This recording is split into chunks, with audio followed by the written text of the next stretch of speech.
L'épître de l'apôtre Paul aux Éphésiens. Éphésiens 1. Paul, un apôtre de Jésus-Christ, par la volonté de Dieu, aux saints qui sont à Éphèse et aux fidèles en Jésus-Christ. Grâce soit à vous et paix de la part de Dieu notre Père et du Seigneur Jésus-Christ.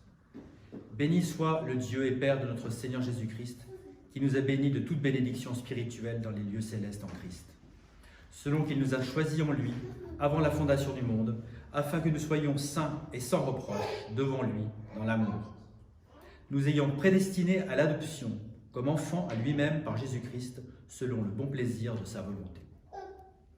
À la louange de la gloire de sa grâce, en laquelle il nous a rendus acceptables dans le bien-aimé, en qui nous avons la rédemption, par le moyen de son sang, le pardon des péchés, selon la richesse de sa grâce, en laquelle il a fait abonder envers nous en toute sagesse et prudence, nous ayant fait connaître le mystère de sa volonté, selon son bon plaisir, lequel il s'est proposé en lui-même, afin que, dans la dispensation de la plénitude des temps, il puisse recueillir ensemble, en un, toutes choses en Christ, tant celles qui sont dans le ciel et celles qui sont sur la terre, c'est-à-dire en lui. En qui aussi nous avons obtenu un héritage, étant prédestinés selon le dessein de celui qui effectue toutes choses d'après le conseil de sa propre volonté, afin que nous soyons à la louange de sa gloire, nous, les premiers, à nous être confiés en Christ, en qui vous aussi vous êtes confiés, afin, après que vous ayez entendu la parole de vérité, l'évangile de votre salut, en qui aussi, après que vous avez cru, vous furent scellés de ce Saint-Esprit de la promesse, lequel est le gage de notre héritage, jusqu'à la rédemption de la possession acquise, à la louange de sa gloire. C'est pourquoi moi aussi, après que j'ai entendu parler de votre foi dans le Seigneur Jésus et de votre amour envers tous les saints, je ne cesse de présenter des remerciements pour vous, faisant mention de vous dans mes prières. Afin que le Dieu de notre Seigneur Jésus-Christ, le Père de gloire, puisse vous donner l'esprit de sagesse et de révélation dans la connaissance de celui-ci. Que les yeux de votre compréhension soient éclairés, afin que vous puissiez connaître quelle est l'espérance de sa vocation et quelle richesse de la gloire de son héritage dans les saints. Et quelle est l'excessive grandeur de son pouvoir envers nous qui croyons, selon l'efficacité de son puissant pouvoir, lequel il effectua en Christ, lorsqu'il le ressuscita d'entre les morts, et le plaça à sa propre main droite dans les lieux célestes, bien au-dessus de toute principauté, et pouvoir, et puissance, et domination, et de tout nom qui est nommé, non seulement dans ce monde, mais aussi dans celui qui est à venir. Et il a mis toutes choses sous nos pieds, et l'a donné pour être la tête sur toutes choses à l'Église, laquelle est son corps, la plénitude de celui qui remplit tout en tous.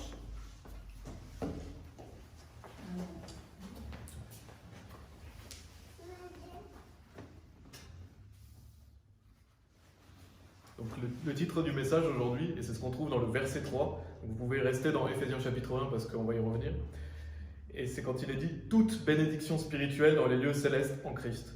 Donc aujourd'hui on va parler de cette notion de toute bénédiction spirituelle dans les lieux célestes en Christ. Donc je vais relire Éphésiens chapitre 1 des versets 1 à 3, qui nous dit « Paul, un apôtre de Jésus-Christ par la volonté de Dieu, aux saints qui sont à Éphèse et aux fidèles en Christ Jésus. Grâce soit à vous et paix de la part de Dieu notre Père et du Seigneur Jésus-Christ. Béni soit le Dieu et Père de notre Seigneur Jésus-Christ, qui nous a bénis de toute bénédiction spirituelle dans les lieux célestes en Christ. » Donc on va voir cette notion, et je voulais faire vraiment un message complet sur cette notion parce que c'est vraiment profond et ça mérite un message complet. Et en fait, Éphésiens chapitre 1, je vais sûrement le diviser en 3 parties. Donc aujourd'hui, on va parler de toute bénédiction spirituelle en Christ, ça permettra d'introduire la suite. Et la prochaine fois, on va parler vraiment de cette notion de prédestination, élection, parce que c'est un sujet important aussi qui est beaucoup perverti et dont parle beaucoup Éphésiens chapitre 1. Donc c'est pareil, je consacrerai un message sur cela et puis après on verra pour la prochaine fois. Donc aujourd'hui on va vraiment parler de cette notion de toute bénédiction spirituelle dans les lieux célestes en Christ. Et donc pour situer le contexte, on a lu Éphésiens chapitre 1, donc l'église d'Éphèse, c'est Paul qui est le fondateur de cette église. Cette lettre a été écrite de Rome par Paul et par l'intermédiaire de Tychique, c'est ce qui est dit, et donc il s'adresse à l'église d'Éphèse. Et on a dans Actes chapitre 18, si vous voulez relire Actes chapitre 18, 19 et 20, on a justement le travail missionnaire que Paul avait effectué à Éphèse, et donc il avait prêché l'évangile, et donc il a établi une église là-bas. Et Éphèse, c'était une cité grecque qui était en Asie mineure, donc dans la Turquie actuelle. Et donc c'était une cité grecque, et c'était une cité païenne. Donc là, Paul était chez les païens quand c'est à Éphèse. Et on a notamment la Diane des Éphésiens, on voit qu'ils adoraient des divinités païennes. Et donc voilà, pour situer un peu le contexte de Éphésiens chapitre 1 rapidement. Et donc on va concentrer sur le verset 3 aujourd'hui. Et le premier point que je veux souligner, c'est qu'il est dit toute bénédiction spirituelle dans les lieux célestes en Christ. Et ça c'est très important parce que ça revient dans ce chapitre, le chapitre 1, on a cette notion de en Christ, en lui, donc c'est tout le temps en Jésus-Christ. Et donc il faut vraiment développer ça pour bien que les gens comprennent comment on est en Christ et qu'est-ce que ça signifie. Et comme ça permettra aussi d'introduire cette notion de prédestination, parce que la prédestination est en lui, en Jésus-Christ. Et donc que Dieu, il n'a pas choisi qui est sauvé, c'est une fausse doctrine, beaucoup de gens croient que Jésus a choisi telle personne, ça c'est un mensonge, mais il a choisi comment être sauvé. Et comment on est sauvé? Eh bien en Jésus-Christ. Et ça on va le ressouligner dans le deuxième message. Donc Éphésiens chapitre 1 verset 3 qui nous dit « Béni de toute bénédiction spirituelle dans les lieux célestes en Christ ». Et verset 4, qu'on va plus étudier dans le prochain message sur Éphésiens, qui sera une prochaine fois, nous dit « Selon qu'il nous a choisis en lui, avant la fondation du monde, afin que nous soyons saints et sans reproche devant lui dans l'amour. » Donc il nous a choisis, notez bien, en lui. En lui, c'est en Christ, en Jésus-Christ. Et donc on reviendra sur cela. Donc pour être sauvé, et on va parler du salut et on va revenir sur ce qu'on a en Jésus-Christ, pour être sauvé, il faut être trouvé en Christ. Si vous n'êtes pas trouvé en Christ, c'est que vous n'êtes pas sauvé. Il faut être en Jésus-Christ pour aller au paradis. Donc bien sûr, on le sait que c'est par Jésus-Christ qu'on peut aller au Père. Si vous voulez aller au paradis, si vous voulez aller au Père, c'est par Jésus-Christ. 1 Timothée chapitre 2 verset 5 nous dit « Car il y a un seul Dieu et un seul médiateur entre Dieu et les hommes, l'homme Christ Jésus. » Donc il n'y a pas d'autre médiateur, pas d'autre chemin que Jésus-Christ. Des personnes essayent souvent de rajouter des médiateurs, mais non, il n'y a que Jésus-Christ qui est le médiateur entre Dieu et les hommes. C'est important de le souligner. Et vous pouvez aller dans Philippiens chapitre 3. Philippiens chapitre 3. Là, on va parler de cette notion de comment être trouvé en lui. Donc c'est important parce que les personnes ne savent pas comment être en Christ. Donc déjà, pour poser les fondations, comment on est trouvé en Jésus-Christ. Bien sûr, là, c'est la simplicité de l'évangile.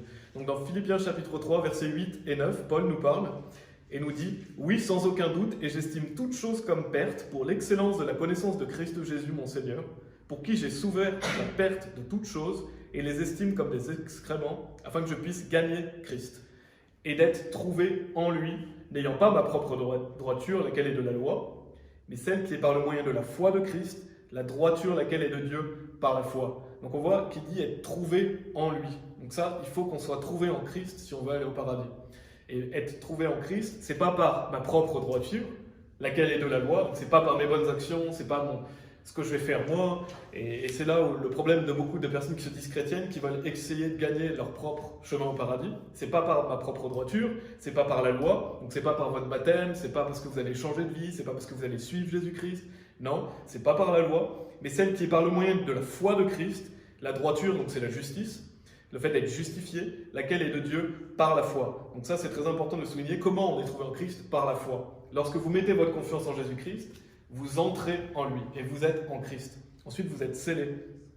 Et donc, vous ne pourrez jamais arriver par vos propres efforts à être en Christ. C'est impossible, on va y revenir après. Donc, on est sauvé seulement en croyant en Jésus-Christ, pas par les œuvres. Et Éphésiens chapitre 2, verset 6, donc il y a un chapitre plus loin que le chapitre qu'on étudie, nous parle des lieux célestes, et je l'avais déjà mentionné la semaine dernière, mais c'est important de souligner parce que c'est relié au sujet. Et nous dit, Éphésiens chapitre 2, verset 6, « Et nous a ressuscités ensemble, et nous a fait asseoir ensemble dans les lieux célestes en Christ Jésus. » Donc je l'avais déjà dit, mais Dieu parle au passé de quelque chose qui est à venir, parce qu'on n'est pas encore assis dans les lieux célestes, mais c'est comme si c'était fait, parce que le jour où vous avez cru en Jésus-Christ, votre place est assurée au paradis, et on voit que vous êtes assis dans les lieux célestes en Christ Jésus. Donc c'est grâce à lui que vous allez aller dans les lieux célestes et c'est en lui que vous êtes. Et c'est un lien éternel. À partir du jour où vous êtes sauvé, vous êtes lié éternellement à Jésus-Christ. Il n'y a rien qui puisse changer ça. C'est une alliance éternelle qu'on a par Jésus-Christ. Et donc c'est important de bien comprendre ce point parce que ça aide justement à comprendre la simplicité du salut. Et ça va nous aider aussi pour le prochain message qu'on verra la prochaine fois. Et ça permet de détruire certaines fausses doctrines. Parce qu'il y a certaines fausses doctrines qui sont très présentes parmi les gens qui se disent chrétiens. C'est qu'il y a des gens, par exemple, qui disent que pour être sauvé, il faut être disciple. Ou pour être sauvé, il faut suivre Jésus-Christ. Ou pour être sauvé, il faut donner sa vie à Jésus-Christ. Et je sais que des personnes sauvées utilisent cette notion de donner sa vie à Jésus. Des fois, des personnes utilisent ça, et bien sûr, ont la vraie doctrine, ils savent que c'est seulement en croyant. Mais si vous utilisez cette notion de donner sa vie à Jésus, il ne faut pas l'utiliser. Je vous conseille de ne pas l'utiliser, parce que les faux chrétiens utilisent ça. Et quand on prend littéralement ce que ça veut dire que donner sa vie à Jésus, ça veut dire que vous dites aux gens qu'il faut aller jusqu'au bout pour être sauvé. Il faut suivre Jésus-Christ, il faut donner sa vie pour lui. Et c'est une hérésie. Et il y a des gens qui utilisent ça mal intentionnellement, qui savent bien sûr ce qu'ils disent, ou alors qui sont trompés par des faux prophètes. Il y a des gens qui l'utilisent parce qu'ils l'ont entendu. Mais n'utilisez pas ça parce que ça met la confusion chez les gens. Parce que si vous leur dites qu'il faut donner sa vie à Jésus, vous leur dites, voilà, vous devez suivre Jésus-Christ, vous devez changer de vie pour être sauvé. Et ça, c'est un salut par les œuvres. Parce qu'en fait, c'est même tout l'inverse. C'est pas donner sa vie à Jésus pour être sauvé, c'est croire en celui qui a donné sa vie pour nous. Parce que c'est pas à vous de donner votre vie à Christ, c'est Christ qui a donné sa vie pour vous. Et donc, ça, c'est les faux prophètes qui ont inversé l'évangile, encore une fois. Et Romains chapitre 5, verset 8, bien sûr, qui est célèbre, nous dit mais Dieu dirige son amour vers nous en ce que pendant que nous étions encore pécheurs, Christ mourut pour nous. Donc, qui est mort pour vous? C'est Jésus. C'est pas à vous de mourir pour Christ. Et sinon, après, ça peut aller très loin. Même, par exemple, aux Philippines, les gens vont se faire crucifier en croyant qu'ils vont être sauvés comme ça. Et eux, ils vont vraiment littéralement jusqu'au bout. Ils veulent donner leur vie à Jésus. Et ça, c'est un mensonge. On n'a pas à suivre Jésus, on n'a pas à donner sa vie à Jésus, on a à croire en celui qui a donné sa vie pour nous. Jésus a déjà tout accompli, vous avez juste à vous confier en lui. Et c'est pour ça que le salut est gratuit. Jésus a déjà payé notre condamnation. Et on peut prendre l'exemple d'un bateau, parce que je vais parler de cette notion de bateau, en voyant plusieurs histoires dans l'Ancien Testament et aussi un verset dans le Nouveau Testament. Mais en fait, pour être sauvé, il faut monter dans le bateau, donc qui est Jésus-Christ. Il ne faut pas suivre le bateau, il ne faut pas le suivre à la nage.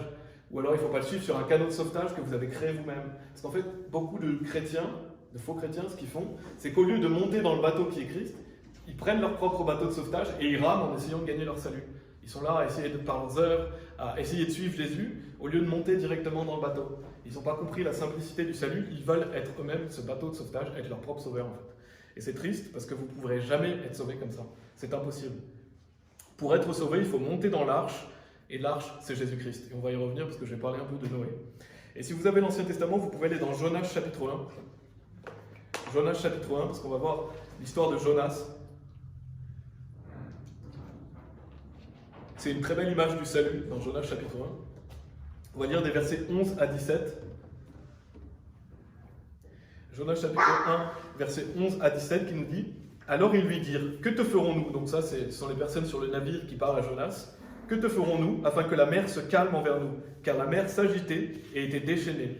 Et il leur dit, donc là c'est Jonas qui répond, « Prenez-moi et jetez-moi dans la mer, ainsi la mer s'apaisera envers vous, car je sais que c'est à cause de moi que cette grande tempête est venue sur vous. » Parce que là Jonas essayait de s'enfuir, alors que Dieu lui avait donné un commandement clair, il essayait de s'enfuir.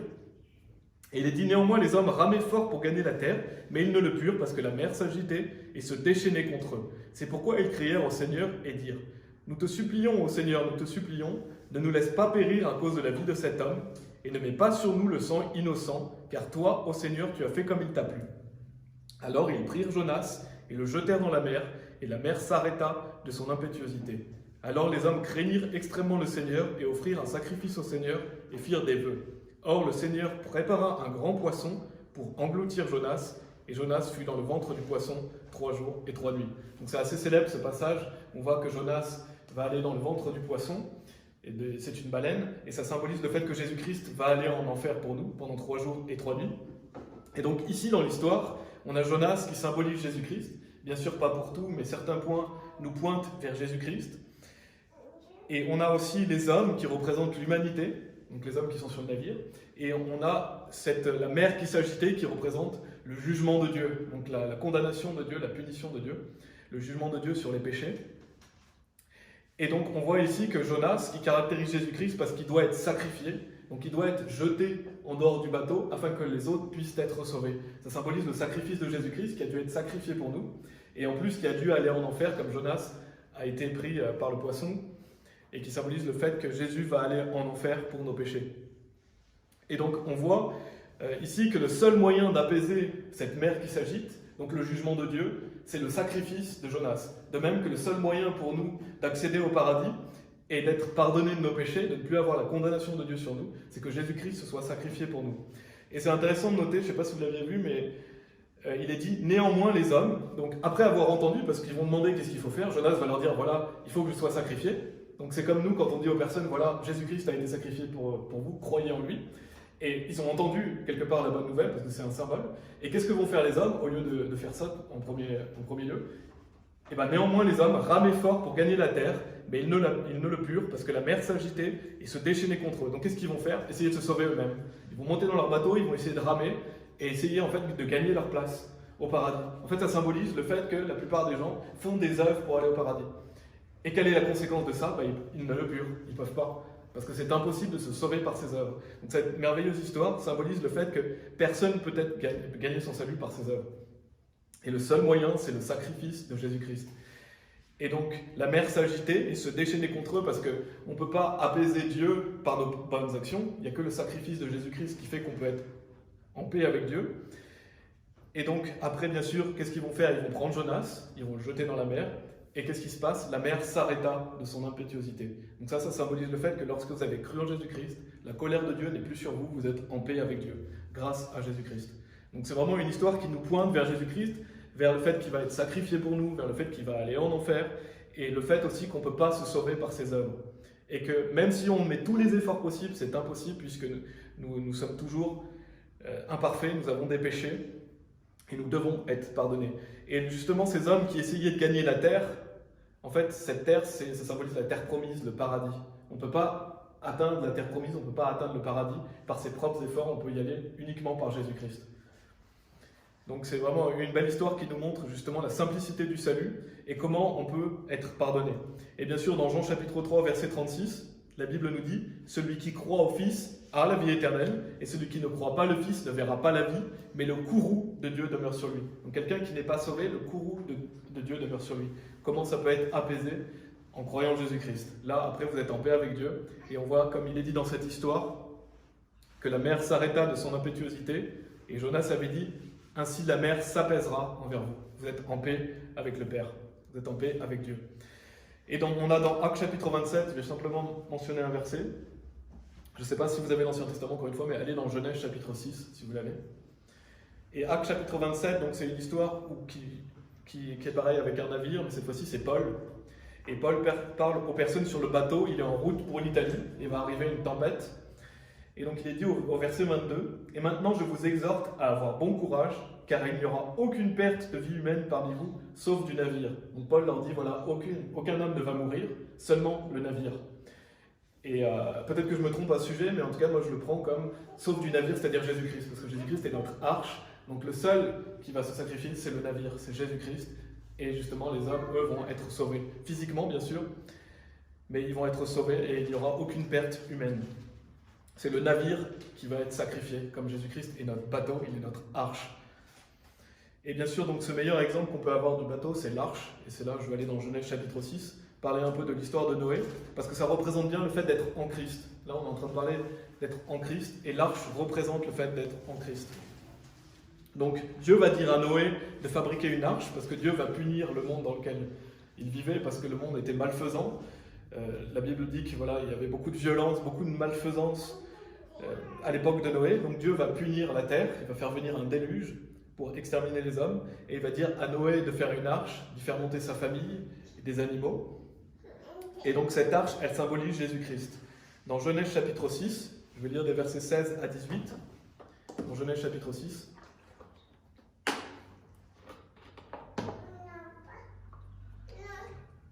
Il est dit, tu feras une fenêtre à l'arche.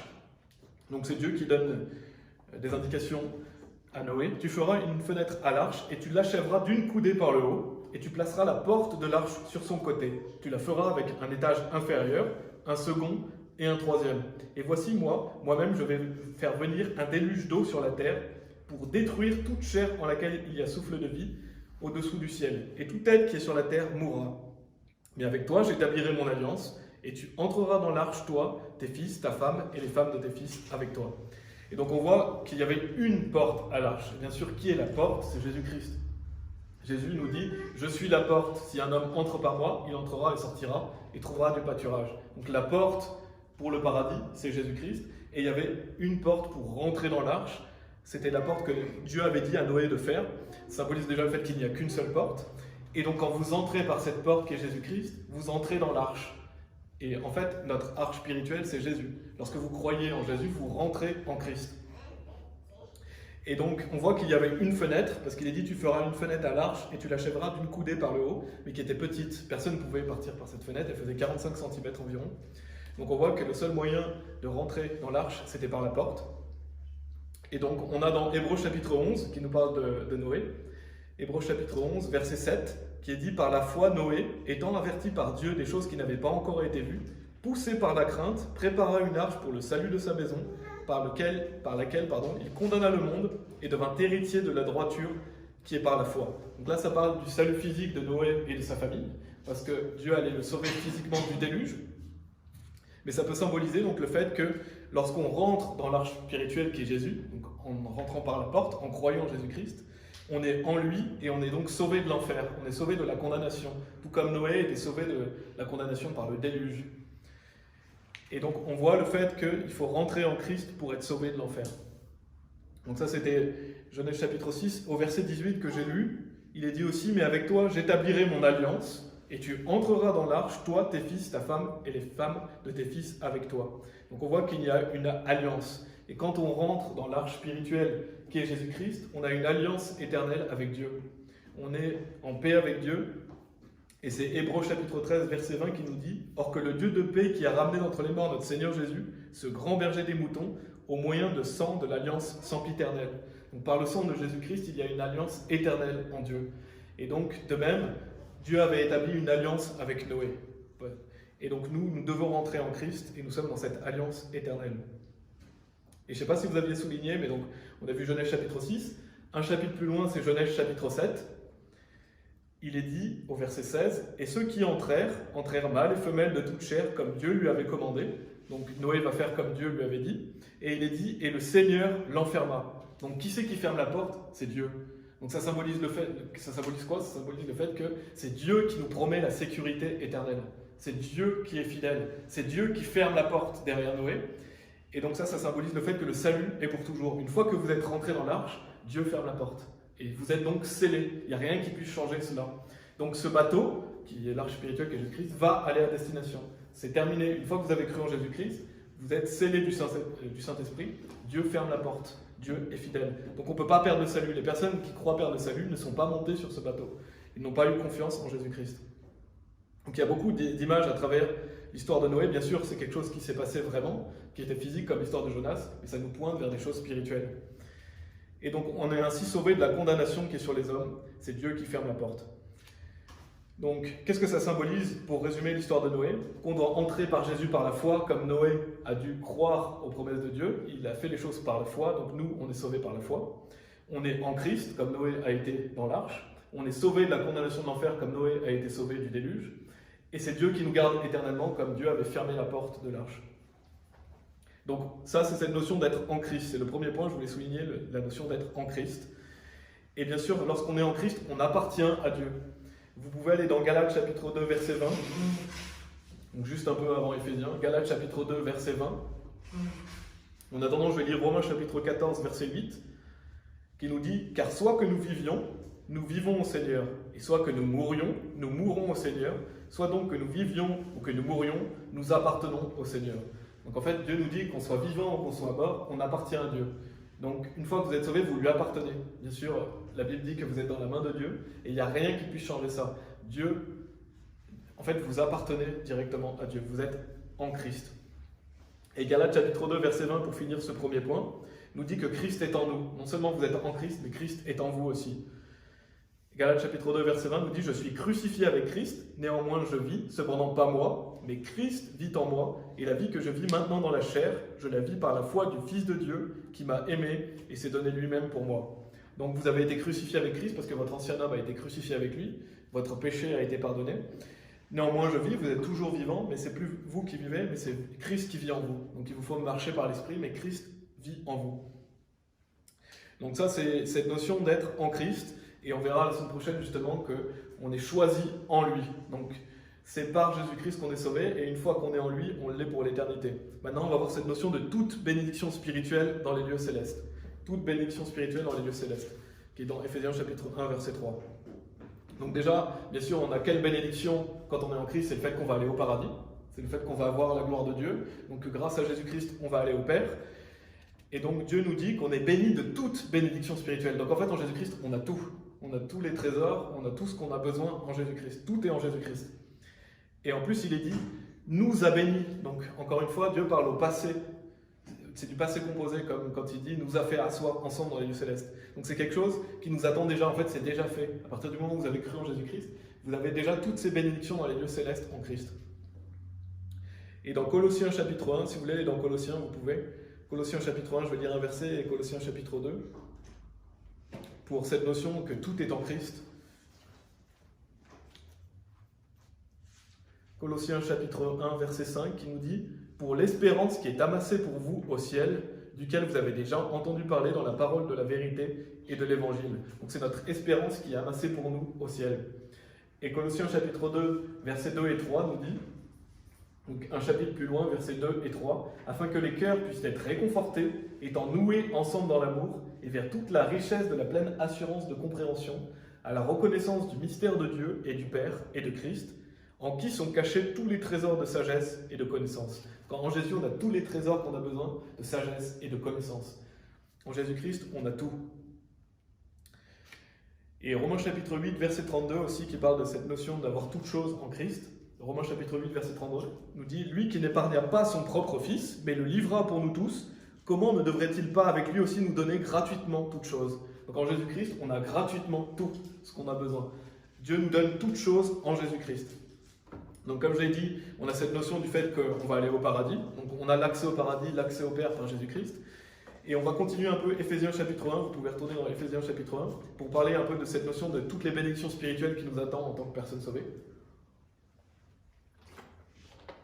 Donc ça c'est quelque chose de très important à se rappeler.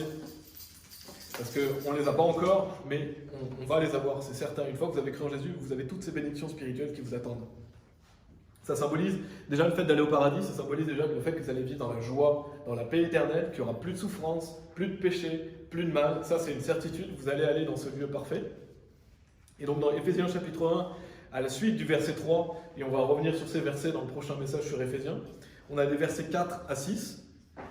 J'ai déjà lu le 4, et je vais lire donc des versets 4 à 6, qui nous dit « Ce nom qui nous a choisis en lui, avant la fondation du monde, afin que nous soyons saints et sans reproche devant lui dans l'amour, nous ayant prédestinés à l'adoption comme enfants à lui-même par Jésus-Christ, selon le bon plaisir de sa volonté, à la louange de la gloire de sa grâce, en laquelle il nous a rendus acceptables dans le bien-aimé. » Donc on a plusieurs notions dans ces versets, et on reviendra sur ces versets, mais il est dit qu'on est saints et sans reproche. Donc ça, ce sont les bénédictions spirituelles dans les lieux célestes. On est saints et sans reproche, ce qui nous permet d'aller au paradis, parce que pour aller au paradis, il faut être saint et sans reproche. Il est dit aussi que nous ayant prédestinés à l'adoption comme enfants à lui-même, on est enfant de Dieu, et donc on est adopté dans la famille de Dieu, et on est rendu acceptable dans le bien-aimé. Donc ça, ce sont des bénédictions spirituelles, saints, sans reproche, enfants de Dieu et acceptables. Ça, c'est ce qui nous permet aussi d'aller au paradis, et donc de vivre prochainement dans le royaume de Dieu, parce que pour vivre dans le royaume de Dieu, il faut être saint, il faut être sans reproche. Et bien sûr, il faut être enfant de Dieu et acceptable. Et dans Éphésiens, on va continuer Éphésiens chapitre 1, vous avez aussi les versets 10 à 11. Donc là, on a vu les versets 4 à 6, pour parler des bénédictions spirituelles dans les lieux célestes. Et des versets 10 à 11, il est dit « Afin que dans la dispensation de la plénitude des temps, ils puissent recueillir ensemble en un toutes choses en Christ, tant celles qui sont au ciel et celles qui sont sur la terre, c'est-à-dire en lui, en qui aussi nous avons obtenu un patrimoine, étant prédestinés selon le dessein de celui qui effectue toutes choses, d'après le conseil de sa propre volonté. » Et donc je reviendrai sur cette notion de prédestination la prochaine fois, mais notez qu'il a encore dit « c'est-à-dire en lui ». Donc Dieu nous dit en lui, en Christ. Donc ça symbolise bien le fait qu'il faut être en lui, et c'est grâce à lui qu'on a tout ça. Et donc il est dit qu'ils puissent recueillir ensemble en un toutes choses en Christ. Donc en fait on est recueillis ensemble en Christ. Et j'aime beaucoup cette notion de justement d'être recueillis ensemble en un toutes choses en Christ. Donc ça symbolise vraiment aussi l'enlèvement. Lorsque Jésus-Christ va venir, il va nous enlever ensemble. Et c'est ce qui est dit dans 2 Thessaloniciens chapitre 2 verset 1, qui parle justement de l'enlèvement, où il est dit « Or nous vous implorons, frères, par la venue de notre Seigneur Jésus-Christ et par notre rassemblement à lui. » Donc Dieu va nous rassembler. Donc ceux qui sont vivants seront changés, ceux qui sont morts seront ressuscités, mais il nous rassemble à lui. Et donc c'est comme le fait d'être recueillis ensemble en Christ. Ça fait penser comme un grand champ de fleurs. Le jardinier arrive, il prend toutes les fleurs et il les recueille en même temps. En fait, c'est ce que Dieu va faire. Il va recueillir tous ses enfants et on sera tous, justement, en un, toute chose en Christ. Et donc il est dit, ça c'est ce qui est dit au verset 10, mais il est dit aussi, en qui aussi nous avons obtenu un patrimoine. Donc en fait, en Christ, on a tout un héritage qui nous attend. Dans Colossiens, il y a une notion de l'héritage des saints dans la lumière. Donc l'héritage qu'on aura en tant que personne sauvée. Tout notre héritage qu'on a en Jésus-Christ en fait. La Bible dit qu'on est héritier de Dieu et co-héritier avec Christ. Donc nous allons vivre éternellement dans le royaume de Jésus-Christ et nous serons co-héritiers avec Christ. Après, bien sûr, il y aura des personnes à différents rôles en fonction des œuvres que vous aurez faites. Ça, c'est pas le sujet, mais il y a des personnes qui auront plus ou moins d'autorité en fonction de leurs œuvres. Mais tous les chrétiens vont vivre dans le royaume de Dieu et vont être héritiers de Dieu. Et bien sûr, une autre bénédiction spirituelle en Christ qu'on a, c'est le fait qu'on aura une promesse d'une résurrection. On aura un nouveau corps de gloire. Et donc on sera à l'image de Jésus-Christ. Ça, c'est une des bénédictions spirituelles d'être en Christ. On a la promesse de ressusciter dans un corps de gloire et d'être à l'image de Jésus-Christ. Donc ça, en fait, ça aide vraiment à relativiser toutes nos souffrances, toutes les maladies qu'on peut avoir, toutes les difficultés dans notre vie. On doit toujours se rappeler, c'est vrai, un jour je vais avoir un nouveau corps, c'est vrai, je vais aller au paradis, je suis en Christ. J'ai toutes les bénédictions spirituelles dans les lieux célestes en Christ. Donc ça aide dans notre vie sur terre, parce que notre vie sur terre n'est pas facile, mais ça aide à justement garder les yeux fixés sur l'éternité et de savoir qu'on a une cité, on a une maison qui nous attend, et qu'ici c'est temporaire. Et vous pouvez aller dans Romains chapitre 8. Donc là, pour le reste des versets, on va rester dans Romains chapitre 8. Je vous invite à y aller si vous voulez. Une des choses importantes à garder à l'esprit, c'est qu'on va être délivré de ce corps de chair. Dieu soit loué, un jour on n'aura plus ce corps de chair. On n'aura plus ce corps qui a des maladies, des problèmes physiques, des difficultés. Un jour ce sera terminé, on aura la rédemption de notre corps de chair. Et dans Romains chapitre 8, on va lire des versets 18 à 25. Et je vais commenter quelques versets. Romains chapitre 8, versets 18 à 25. Parce que ça, ce sont les bénédictions spirituelles que Dieu nous donne, qu'on a en Jésus-Christ. Donc verset 18, il est dit « Car j'estime que les souffrances de ce temps présent ne sont pas dignes d'être comparées avec la gloire qui sera révélée en nous. » Donc là, Paul vraiment compare le fait, toutes les souffrances du moment présent, toutes les difficultés qu'on peut avoir, avec la gloire qui sera révélée en nous. Et nous, on ne doit pas se focaliser sur toutes les difficultés qu'on a actuellement, toutes les souffrances de ce temps présent, mais on doit se focaliser sur la gloire qui sera révélée en nous. Donc on voit les oppositions, bien sûr, parce que cette vie terrestre est difficile, mais ensuite nous vivrons dans la gloire de Dieu, nous serons glorifiés en Jésus-Christ. Donc c'est par la foi qu'il faut regarder ces choses-là. Par la foi, on doit regarder à cette gloire qui nous attend, pour justement ne pas être focalisé sur les souffrances de ce temps présent. Au verset 19, il est dit « Car l'ardente expectative de la créature attend la manifestation des fils de Dieu. » Donc on voit cette manifestation des fils de Dieu parce que quand on est sauvé, on est enfant de Dieu, mais ça n'a pas encore été manifesté. On ne voit pas le fait encore qu'on est enfant de Dieu, on est encore dans cette chair. Mais un jour, ce sera manifesté. On pourra voir visuellement la manifestation des fils de Dieu dans des corps glorifiés. On a le verset 20 et 21 qui nous parle de la créature, qui nous dit « Car la créature a été soumise à la vanité, non volontairement, mais à cause de celui qui l'a soumis dans l'espérance. Parce que la créature elle-même aussi sera délivrée de la servitude de la corruption, dans la glorieuse liberté des enfants de Dieu. » Donc on voit qu'on est dans un monde qui est justement dans la corruption, la servitude de la corruption, puisqu'il y a le péché dans le monde, il y a la mort. Si vous regardez le monde animal, le monde naturel, il y a sans arrêt un animal qui va en manger un autre, il y a de la violence, on est dans un monde corrompu, à partir du moment où le péché est rentré dans le monde, et c'est arrivé, donc après les animaux sont devenus carnivores, etc. dans le temps, mais un jour ce sera terminé. Là pour l'instant, on est sous la servitude de la corruption, il y a la mort, il y a le péché, mais la servitude de la corruption, justement, sera délivrée dans la glorieuse liberté des enfants de Dieu.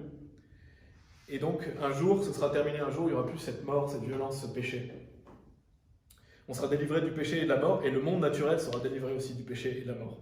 Au verset 22 et 23, il est dit « Car nous savons que la création entière gémit et travaille ensemble dans la douleur jusqu'à maintenant. Et non seulement eux, mais nous-mêmes aussi, qui avons les prémices de l'esprit, c'est-à-dire nous-mêmes gémissons en nous-mêmes, attendons pour l'adoption, c'est-à-dire la rédemption de notre corps. » Donc on voit la création tout entière gémit, parce qu'il y a de la souffrance, comme j'ai dit, il y a de la difficulté, même pour les animaux, il y a de la souffrance, il y a des combats, il y a de la violence, il y a du péché, il y a la mort, à cause du péché qui est dans le monde. Donc toute la création entière gémit, et non seulement eux, mais aussi nous-mêmes qui avons les prémices de l'Esprit, parce que nous avons les prémices de l'Esprit Saint est en nous, on a la certitude qu'on va aller au paradis, mais on gémit en nous-mêmes parce qu'on veut être délivré de ce corps physique. Dieu nous dit que ça va arriver, on attend l'adoption, la rédemption de notre corps. Donc un jour, vous serez libérés de cela, vous serez libérés, vous aurez la rédemption de votre corps, c'est une promesse de Dieu. Et il est dit donc, pour terminer ce passage de Romains chapitre 8, 18 à 25, il est dit au verset 24 et 25, « Car nous sommes sauvés par l'espérance, mais l'espérance qui est en vue n'est pas espérance, car ce que l'homme voit, pourquoi encore l'espérait-il? Mais si nous espérons pour ce que nous ne voyons pas, alors avec patience, nous l'attendons. » Donc c'est notre espérance, bien sûr. Nous espérons ces choses-là, mais nous savons que ça va arriver parce que Dieu l'a promis. Donc notre espérance en Christ, quand Dieu dit quelque chose, ça va arriver. Et donc, on est certain que ça va arriver parce que c'est une promesse de Dieu. On espère dans les promesses de Dieu. Et donc cet espoir va certainement arriver parce que nous avons confiance dans la parole de Dieu. Et la foi et l'espérance sont très reliées. En fait, vous pouvez prendre la foi comme un véhicule et l'espérance, c'est la destination. Donc c'est très important, justement, si vous manquez de foi, bien sûr, de lire la Bible, demandez à Dieu d'augmenter votre foi, parce que la foi est votre véhicule qui vous conduit à l'espérance. L'espérance, c'est quelque chose auquel vous regardez. On doit regarder aux choses célestes, on doit avoir les yeux sur ces choses-là par la foi. Et cette espérance, tout ce que dit Dieu va s'accomplir. Donc notre espérance, dans les promesses de Dieu, va être faite, parce que Dieu l'a promis. Et bien sûr, la Bible dit que le juste vivra par la foi.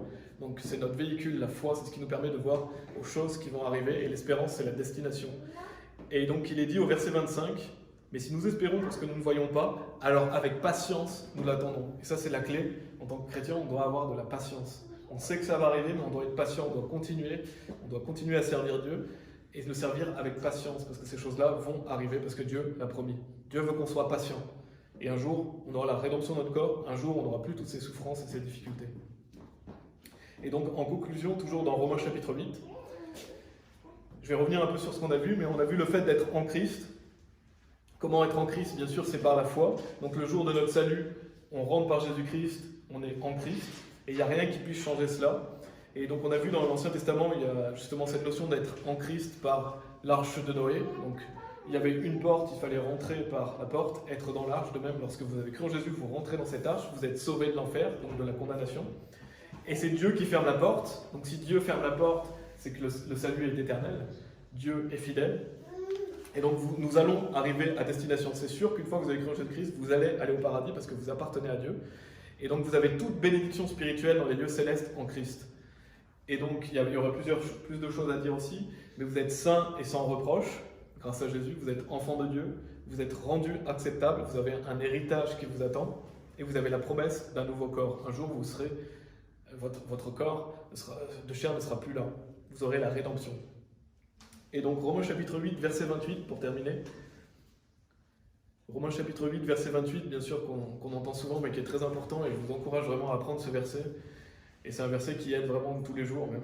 Romains chapitre 8, verset 28. « Et nous savons que toutes choses agissent ensemble pour le bien de ceux qui aiment Dieu, de ceux qui sont les appelés selon son dessein. » Donc en fait, nous en tant que chrétiens, tout ce qu'on doit faire, c'est aimer Dieu. Et bien sûr, aimer Dieu, c'est aussi garder ses commandements. On doit aimer Dieu avec notre cœur, on doit garder ses commandements. On doit lire la Bible, on doit faire ce que Dieu nous dit, parce que si vous dites « j'aime Dieu », mais vous faites l'inverse de ce que dit la Bible, non, vous n'aimez pas Dieu. Vous devez aimer Dieu. Et si vous aimez Dieu, alors toutes choses agissent ensemble pour le bien de ceux qui aiment Dieu. Donc c'est par la foi, bien sûr, parce que des fois on est dans des situations où on se demande comment ça peut agir pour notre bien, mais Dieu l'a promis. Si vous aimez Dieu, tout ce qui va arriver dans votre vie va agir ensemble pour votre bien. Et nous, des fois, on est vraiment dans les choses, on est ancré dans les choses, mais si on regarde d'un point de vue extérieur, Dieu va nous dire, voilà, toutes ces choses vont agir pour votre bien. Et ça, vous devez le prendre par la foi, bien sûr. Si justement vous avez des difficultés, n'oubliez pas que tout ce que vous vivez, ça agira pour votre bien. Peut-être que vous ne le voyez pas maintenant, mais vous le verrez plus tard. Ça arrive souvent que des fois on se dit, mais comment ça peut agir pour mon bien? Et puis en fait, vous voyez plus tard, ah oui, c'est vrai, ça agit pour mon bien, j'ai encore mieux, Dieu m'a réservé quelque chose de mieux. Ou alors j'ai permis à telle personne, j'ai pu parler à telle personne, j'ai pu faire ceci ou faire cela. Donc toute chose agira pour votre bien, tant que vous aimez Dieu. Et c'est ça qu'on doit faire, tant qu'on aime Dieu, tant qu'on garde ses commandements, tant qu'on aime Dieu et qu'on l'exalte dans notre cœur. Et bien sûr, c'est tout le temps de notre vie sur Terre. Notre vie sur Terre, elle paraît longue, mais elle est temporaire, elle est courte. Et donc, justement, gardons cet amour de Dieu, cultivons cet amour de Dieu en lisant la Bible. Et n'oublions pas qu'on a toutes les bénédictions spirituelles dans les lieux célestes en Christ. On va prier pour terminer. Merci Seigneur, parce que c'est toi qui nous réconfortes à travers ta parole. Bien sûr, tu nous as donné aussi le Consolateur, le Saint-Esprit qui est en nous, qui nous réconforte et qui nous éclaire les Écritures. Et on peut toujours se confier dans ta parole. Dans ta parole, on a toujours du réconfort, on a toujours des réponses à tout, parce que tu nous as tout donné en Jésus-Christ. Merci du fait d'être en Jésus-Christ, que rien ne puisse changer cela. Je prie pour que le maximum de personnes puissent être en Christ et comprendre la facilité d'être en Christ et n'essaye pas d'y aller par leur propre force parce que c'est impossible. Personne ne mérite d'aller au paradis. On mérite d'aller en enfer, on est sauvé gratuitement par Jésus. Je prie pour qu'on puisse bien continuer cette étude d'Éphésiens chapitre 1 et que tu puisses bénir notre journée aussi. Au nom de Jésus-Christ. Amen.